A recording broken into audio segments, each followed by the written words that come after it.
Bienvenue sur cette vidéo que Nicole Pfister et moi, Regula Caloni, avons traduite en français. Le titre de la vidéo s'appelle La tenségrité et la biotenségrité. C'est un entretien entre Anna Otsubo du Brésil et John Sharkey. John Sharkey est un anatomiste clinique. Il est animateur de renommée mondiale dans les domaines de l'anatomie, du travail corporel et des thérapies du mouvement. La vidéo va être parlée en anglais et traduite en français. Okay, John. So I already introduced you, and I think we can start with the question. What is the difference between tensegrity and biotensegrity? La question, quelle est la différence entre la tenségrité et la biotenségrité? Great question to begin. Fantastic, because many people really do not understand the difference between tensegrity and biotensegrity. Une excellente question pour commencer, fantastique, car beaucoup de gens ne comprennent vraiment pas la différence entre la tenségrité et la biotenségrité. So this is a very simple model of tensegrity. Ceci est un modèle très simple de la tenségrité. And this is a model that was made by my late friend who passed away just recently, Tom Fleming. And Tom was a wonderful artist who produced beautiful tensegrity models. Ce modèle a été réalisé par mon ami Tom Fleming, récemment décédé. Tom était un artiste merveilleux qui a produit de magnifiques modèles de tenségrité. Now, this model is called the squish. In other words, you can squish it and it pops back up. Ce modèle s'appelle le squish, c'est-à-dire que vous pouvez l'écraser et il revient dans sa forme originale. And it's a children's toy. It's made by a company called the Manhattan Toy Company. And it's for babies. C'est un jouet pour enfants. Il est fabriqué par une société appelée Manhattan Toy Company et c'est pour les bébés. Lúdico para crianças. Excellent. So please look this up on the internet and buy your children a tensegrity. S'il vous plaît, consultez Internet et achetez à vos enfants un jouet de tenségrité. So let me explain in very simplistic terms. I'm really going to make an effort, Anna, to keep this simplistic, but that does not mean that I am dumbing it down for your listeners and for your viewers. Je vais vraiment faire un effort pour garder cette explication simpliste et cela ne signifie pas que je suis en train de rabaisser les téléspectateurs, bien au contraire. So, with this structure, we see that there are two members. One member is a continuous member, so this elastic band would be the continuous member. Avec cette structure, nous voyons qu'il y a deux membres. Un membre continu qui est cet élastique. Ele chama de contínua. The second member would be the bars or the struts or the dowels here. These bars are struts, and these are discontinuous. In other words, you can see that they end here and they don't continue on infinitely. Yeah. Le deuxième membre serait les bâtonnets et ceux-ci sont discontinus. Autrement dit, vous pouvez voir qu'ils se terminent ici et qu'ils ne continuent pas à l'infini. Two members, one is continuous, one is discontinuous, and the discontinuous member provides compression, so it pushes out, and this creates tension in the continuous member. Ainsi, les deux membres, l'un est continu, l'autre est discontinu. Le membre discontinu fournit une compression et pousse vers l'extérieur et l'élastique crée une tension dans le système. Is a small white lie. A small lie. Alors, ceci est un tout petit mensonge. Because this, of course, this material, this elasticated material, is not continuous. Somebody had to tie, and here it is, somebody had to tie a little knot in the elastic band because, of course, it is not continuous. C'est un mensonge parce que ce matériau élastique n'est pas continu. Quelqu'un a dû faire un petit nœud dans la bande élastique. Nó, né? Implicando que não há realmente nesse modelo uma continuidade. Now, the difference therefore, oh well, first of all, let me explain. The relationship between the compressive forces pushing out and the tensional forces that is created, this creates what we refer to as lift. Maintenant, laissez-moi vous expliquer la relation entre les forces de compression qui poussent vers l'extérieur et les forces de tension qui se créent. Nous parlons ainsi de redressement, lift. So you can see, for instance, that in the human body, people will describe the tensegrity in such a way that they would say that the dowels or the struts represent the harder tissues, the skeletal tissues, and the elasticated bands are representing the myofasciae, the muscles, ligaments, tendons, aponeurosis, the viscera, all of the softer. Donc, on peut dire que dans le corps humain, les gens vont décrire la tenségrité en faisant en sorte que les bâtonnets représentent le tissu le plus dur, les tissus squelettiques, et que les bandes élastiques représentent le myofascia, les ligaments, les tendons, les aponevroses, tous les tissus mous. Ensures that the bones or the dowels, they do not touch. They're always kept apart. Et ainsi, cette relation garantit que les os ou les bâtonnets ne se touchent pas, qu'ils sont toujours séparés. Eles não se tocam. So normal regular forces acting upon this model, this is an icosahedron. Ainsi, les forces régulières normales agissent sur ce modèle icocédro. Poliedro, acho que é poliedro a tradução, não lembro. Correct. Ok. And so if you pull on the structure, it stiffens. And if you push on the structure, it stiffens throughout the entire structure. Si vous tirez sur la structure, elle se contracte. Et si vous appuyez sur la structure, elle se contracte sur toute la structure. So it's spreading its forces and sharing the forces throughout the entire structure, not just to one place, but to everywhere.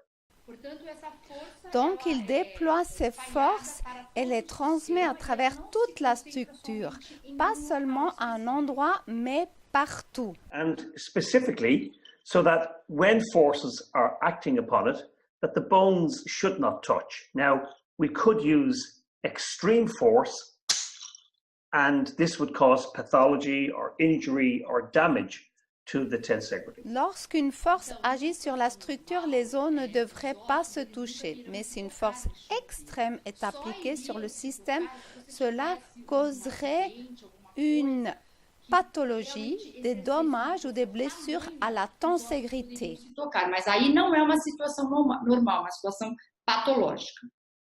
Ou acidental. So if I had 10 of these tensegrities, and if I applied an identical force to each 10, enough to damage them, each one would be damaged in a different place. There's no guarantee that they would all be damaged in the same place. It's not possible.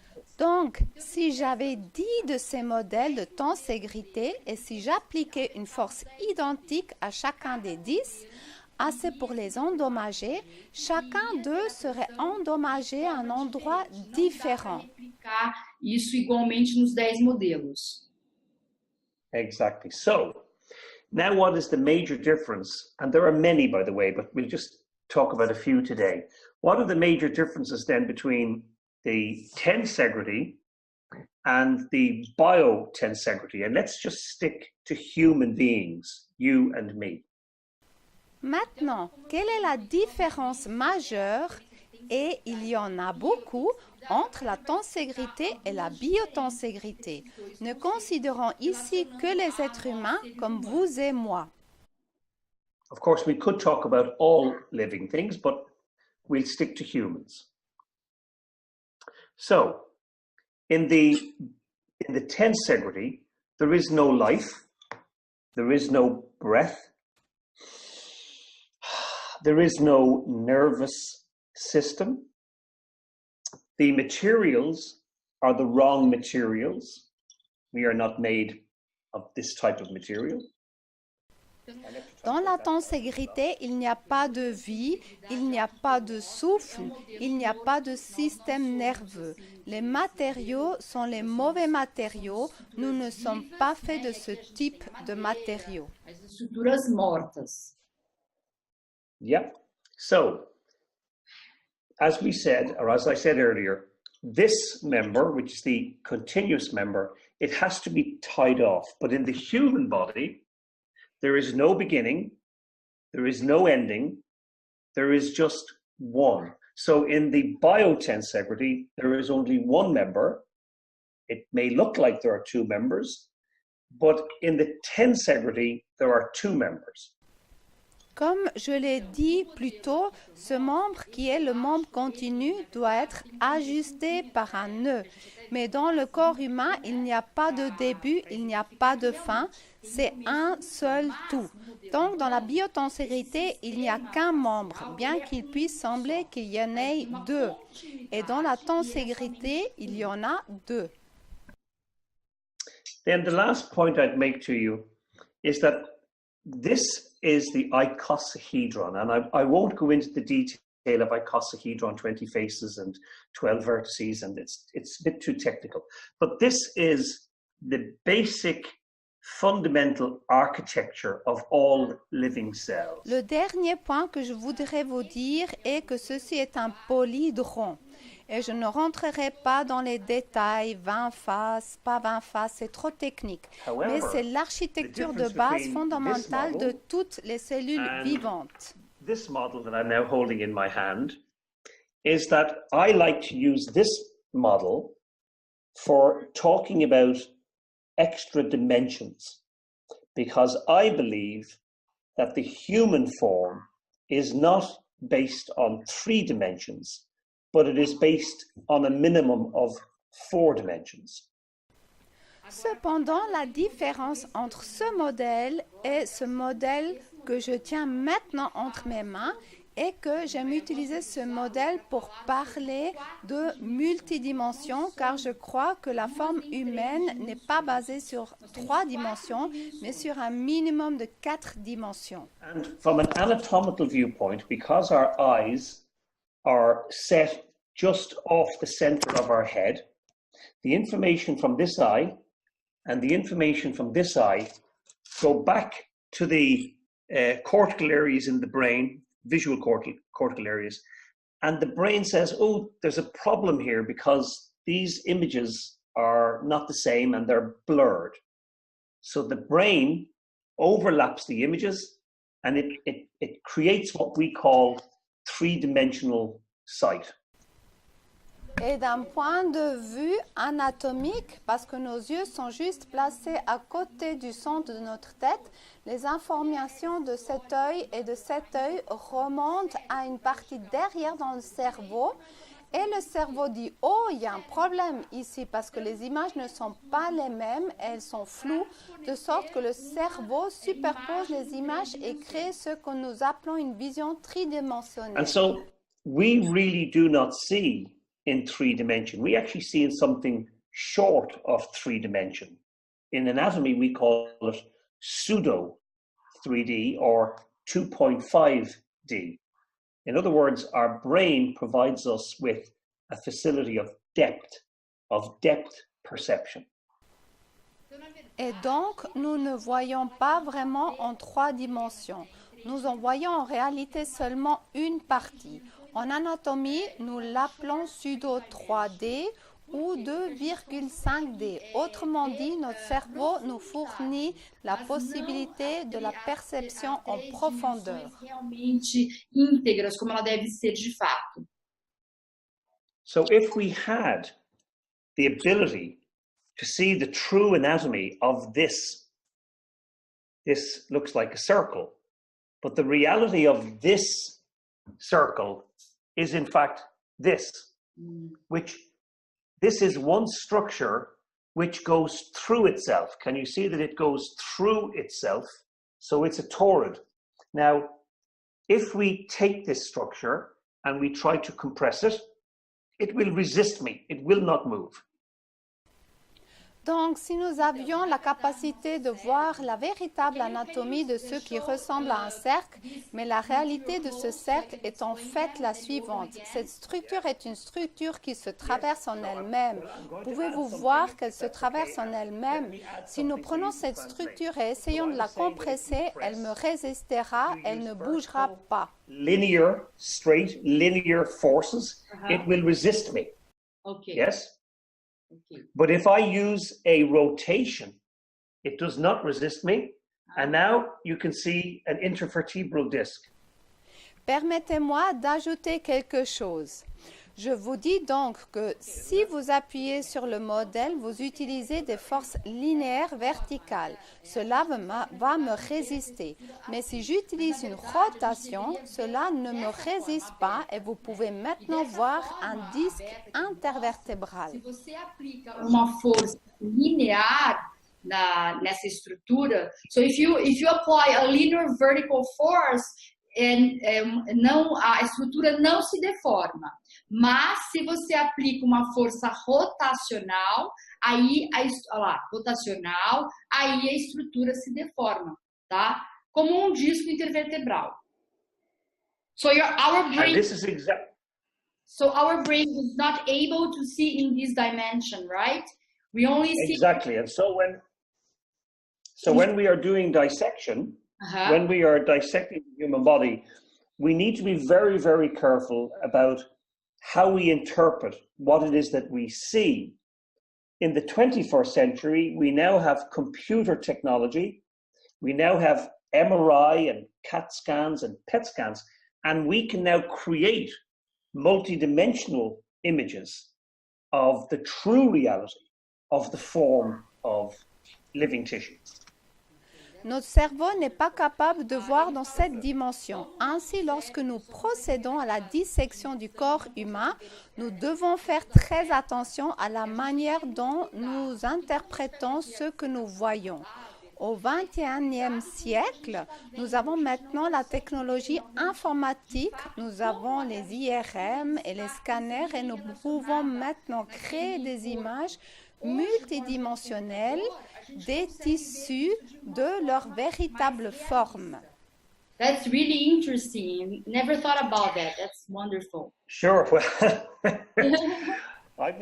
Je pensais à ces choses depuis que je suis un petit enfant. Je suis un peu un geek. Donc, ça a pris de nombreuses années parce que quand j'ai parlé de ça, quand j'étais plus jeune, les gens n'avaient aucune idée de ce que je parlais. Maintenant, nous avons une merveilleuse famille de personnes intéressées par la biotenségrité qui sont aussi des geeks et je pense que nous apportons des changements au niveau international, ce qui est fantastique et réconfortant. Heartwarming. But it's very nice the way you explain because it's easy to C'est très bien la understand. façon dont vous expliquez Well, this is car how c'est I've très spent my facile à career. comprendre. Trying to collect the vocabulary and the language so that what I said to you at the beginning, Anna, was that I never wish to dumb it down or to speak to people as if, they're not as academic as me. That's not the way it is. people can be over academic, and then people listen, but they don't know what's being said. So my job. C'est ainsi que j'ai passé ma carrière à essayer de rassembler le vocabulaire et le langage de sorte que ce que je vous ai dit au début, Anna, c'est que je n'aime pas décrire les gens ou en parler comme s'ils n'étaient pas aussi académiques que moi. Ce n'est pas comme ça. Les scientifiques peuvent être trop académiques et ensuite les gens écoutent, mais ils ne savent pas de ce qui a été dit. Mon travail consiste donc à utiliser un langage précis pour la science et le simplifier pour le grand public. I'm just going to finish by saying this would be a tension compression model. You see here. So in other words, if I do this, it springs back. But this would not be a tensegrity. And in fact, without the elastic band, this would be like a column. And you can see that these two pieces will touch. So they will rub off each other. And this would be, if you put your hands together, if your viewers put their hands together and do this, they'll feel friction, and the friction creates heat. And this would be a terrible construction model for human beings. So our bones should never be rubbing off each other, and our tissues should never be rubbing off each other. They should move relative to each other. Je vais juste finir en disant que ceci est un modèle de compression de tension. Vous voyez ici, donc si je fais ça, cela rebondit. Mais ce ne serait pas un modèle de tenségrité, et si je cassais la bande élastique, ce serait comme une colonne, et vous pouvez voir que ces deux pièces se toucheraient et se frotteraient l'une contre l'autre. Si vous frottez vos mains ensemble, cela crée des frictions, et les frictions créent de la chaleur, et ce serait un terrible modèle de construction pour les êtres humains. Donc, nos os ne devraient jamais se frotter, nos tissus ne devraient jamais se frotter. Ils devraient bouger, glisser les uns par rapport aux autres. What would this implicate in our practical, in our clinical environment? Ma question est la suivante. Qu'impliquerait la notion de biotenségrité dans notre environnement pratique et clinique? There are so many implications, but for today's conversation, I'm going to again simplify. So what the biotensegrity or tensegrity model tells you is that when I take a strut and I move it, the entire structure moves. Yes? So what that means is that when a person receives an insult, an insult, whether it's an external blow or it could be a psychological, you're useless, you'll never be a good person. This is also an insult to the body. You have no way of being absolutely sure that those forces are causing this person to have an ankle problem. It could be a shoulder problem. It could be a tension. It could be a toothache. It can manifest itself in any particular way. Les implications sont nombreuses, mais pour la conversation d'aujourd'hui, je vais encore simplifier. Ce que nous enseignent les modèles de tenségrité et de biotenségrité, c'est que lorsque je prends un bâtonnet et que je le déplace, toute la structure se déplace. Cela signifie donc, quand une personne reçoit un choc, que ce soit un coup externe ou qu'il soit psychologique, si par exemple quelqu'un vous dit « vous êtes inutile, vous ne servez jamais à rien, vous ne serez jamais une bonne personne », c'est aussi un choc pour votre corps. Vous ne pouvez absolument pas être sûr que ces forces causent des problèmes de cheville à cette personne. Il pourrait s'agir d'un problème d'épaule, d'une tension dans la tête, d'un mal de dents, d'une manifestation So one must take a journey into biotensegrity anatomy for the 21st century in order to build the knowledge and skills so that you can, in fact, interpret where a person's true issue is, because a person may have a pain and a problem in their shoulder, but that may simply be the squeaky wheel. That may simply be the messenger. And we have to develop the skills and knowledge to be able to locate the true source of the person's problem. Otherwise, you'll treat the shoulder time and time again, you will operate, you will inject the shoulder, you will rub topical creams, and you will not get a resolution of your problem. Il faut faire un voyage dans l'anatomie et la biotenségrité du XXIe siècle pour acquérir les connaissances et les compétences nécessaires pour pouvoir interpréter le véritable problème d'une personne. Puisqu'une personne peut avoir une douleur, un problème à l'épaule gauche, mais cela peut tout simplement être la roue qui grince, ce qui peut être simplement le messager. Nous devons développer les compétences et les connaissances pour pouvoir localiser la vraie source du problème de la personne. Sinon, vous traitez l'épaule à maintes reprises, vous allez opérer, vous allez faire des injections dans l'épaule, vous allez mettre des crèmes et vous n'aurez pas de solution au problème. Il est important que lorsque nous traitons un client et que nous voyons nos clients, nous puissions avoir une vue d'ensemble et comprendre la source de la douleur. Exactly. What is the true insult? Because it can be from the head down, it can be from the feet up, or it can be from the pelvis out. And so there's hierarchy in terms of how the body deals with these forces and insults. Exactement, de savoir où est la véritable source. Ça peut être de la tête aux pieds, des pieds vers le haut ou du bassin vers le bas et le haut. Il existe donc une hiérarchie dans la façon dont le corps traite ses forces e ses choques. Elas caminham no nosso corpo para que a gente possa realmente tratar de uma forma melhor, né, da forma mais correta e para atingir melhores objetivos. Okay, and then there's a ongoing question here. Vous avez dit que les os sont aussi du fascia. Pouvez-vous, s'il vous plaît, expliquer un peu plus à ce sujet? It's so simple. It's again, everything I teach is simplicity. So let's just go to embryology. And in embryology, we have multiplication of cells, and then the cells begin to create a soup, a matrix, for which all the cellular content will be living within.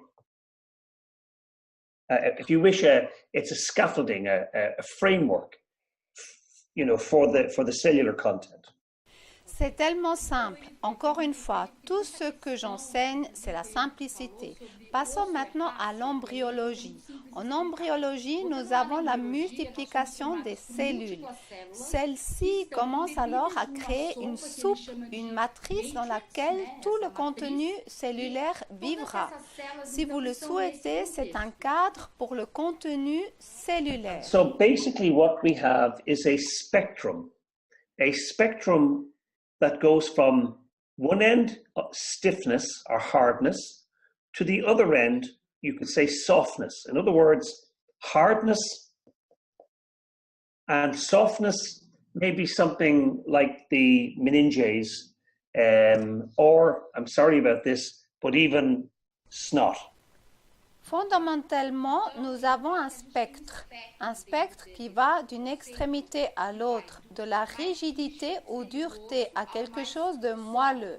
La dureté, par exemple au niveau de la tête, le moelleux comme les méninges ou, je m'excuse, comme le mucus nasal. Within the fascia here, this fascia, the body lays down specialized red-colored proteins, which are experts at contracting. But in this fascia, the body simply lays down the deoxyapatite, calcium crystals, so that it becomes harder, but it's still pliable. Ainsi, dans ce fascia ici, sur le biceps, Le corps dépose des protéines de couleur rouge spéciales qui sont des experts en matière de contraction. Mais dans ce fascia, il se tape sur la tête, le corps ne fait que déposer des cristaux de calcium pour qu'ils deviennent plus durs, mais toujours malléables. So I said that there is hierarchy in the human body. There is hierarchy from a neurological viewpoint. And if people do not understand that bone is fascia, then they will miss the opportunity to recognize and treat bone as the true insult. There are many people who have pain problems in body parts, but the MRI and the X-ray and the CAT scans and the blood tests say everything is perfect. And the reason for that is that the bone can shape change. It can rotate, and it can, if you wish, it can shorten, or it can contract or compress, and it can lengthen. But it can just change to the point where it does not fracture, but it's close to fracture. In other words, it's enough to cause, terrible pain. And oftentimes there is a requirement for a therapist to be able to offer therapeutic intervention. Otherwise, this bone will not derotate. J'ai donc dit qu'il y avait une hiérarchie dans le corps humain d'un point de vue neurologique, et si les gens ne comprennent pas que l'os est un fascia, ils vont rater l'occasion de reconnaître et de traiter l'os dans la véritable source du problème. Il y a beaucoup de gens qui ont des problèmes de douleur dans les parties du corps, mais pour qui l'IRM, les rayons X, les scanners et les autres tests sanguins indiquent que tout est parfait. La raison en est que l'os peut changer de forme, il peut pivoter, il peut raccourcir, il peut se contracter, se comprimer et s'allonger. Il peut simplement changer au point d'être presque fracturé. En d'autres termes, c'est suffisant pour causer une douleur terrible, et souvent une intervention thérapeutique est nécessaire pour que l'os puisse retrouver sa forme initiale. Okay, very good. Okay. That's very easy to understand. So let's talk a little bit more about the Biotensegrity Symposium that's going to happen in Vancouver next year. And I know you will participate, because lots of people have told me when they went to Berlin that they were missing the practical side of the Congress. So, and I understand that in this Congress in Vancouver, there will be a lot of practical things to do. Parlons un peu plus du symposium sur la biotenségrité qui va se dérouler à Vancouver, Canada. Je sais que vous allez y participer car beaucoup de gens m'ont dit lors de leur visite à Berlin qu'ils regrettaient le côté pratique. Je crois comprendre que ce congrès à Vancouver comportera des activités pratiques. This is so very important. I was receiving feedback from participants who attended the International Fascia Research Congress in Berlin. And what they were saying was that sometimes they were overwhelmed with the academic information that was coming at them, pie charts and graphs and percentages and figures, and also there was a difficulty in some of the researchers, because that's what they are, they're researchers, they're not movement specialists or body workers, and they weren't comfortable, or they weren't capable of being able to answer some of the questions. And the questions, of course, were, how do you translate this into movement, or how do you translate this into bodywork therapy? And that is the essence of the Canadian, the Vancouver event. It will be that's exactly what we are going to do. We're going to take the science and translate it into movement. Oui, c'est très important car j'ai reçu les réactions des participants au Congrès international de la recherche sur les fascias à Berlin, et ils disaient qu'ils étaient parfois submergés par les informations académiques, des tableaux, des graphiques et des pourcentages et des chiffres. Il y avait une difficulté pour certains des chercheurs, et c'est ceux qui ce sont des chercheurs et non pas des spécialistes du mouvement ou des thérapeutes. Ils n'étaient pas à l'aise ni capables de répondre à certaines des questions, et les questions étaient bien sûr comment traduisez-vous cela dans le mouvement et comment traduisez-vous cela dans la thérapie corporelle. Et c'est l'essence même de l'événement canadien à Vancouver et c'est exactement ce que nous allons faire. Nous allons utiliser la science et la traduire en mouvement. Just earlier this year, just under 2 months now, prematurely. Leon should be with us, and unfortunately, he gave his life and all his energy outside of his family. Everything else was poured into the Journal of Bodywork and Movement Therapy. And this is such a unique journal because it's a multidisciplinary journal. It speaks to movement and bodywork therapists. So the next edition as well will also have some reports on the IFRC, and it will also have a report on a fascia research project that I'm involved in with Professor Carla Stecco and Dr. Robert Schleip. So I really would encourage people to subscribe to the journal. And of course, there will be some articles in there that may go over your head and may not be relevant to you, but there are many, many articles which you will find very useful. Je recommande également ce magazine. Je suis membre du conseil de Bodywork and Movement Therapies, notre journal fondé par le Dr Leon Chaiteau, qui est malheureusement décédé cette année. Il y a 2 mois, Léon devrait être avec nous. Il a donné sa vie et toute son énergie à côté de sa famille dans ce journal Bodywork and Movement Therapies. C'est un journal interdisciplinaire. Il s'adresse aux thérapeutes du mouvement et aux thérapeutes manuels. Il y aura des rapports de la International Fascia Research Congress et également des rapports sur le projet de recherche sur le fascia auquel je participe avec la professeure Carla Stecco et le docteur Robert Schleip. J'aimerais vraiment encourager les gens à s'abonner au journal. Bien sûr, il y aura des articles qui peuvent vous passer par-dessus la tête et qui ne vous intéressent pas, mais il y a beaucoup d'articles que vous pouvez trouver très utiles. She was adamant that she did not want it to be called Rolfing. It's called structural integration. Mm-hmm. And so I try to avoid the use of the word Rolfing unless people use it with me. And I thought that Ida Rolf was way ahead of her time. Some of her concepts and ideas were just fantastic.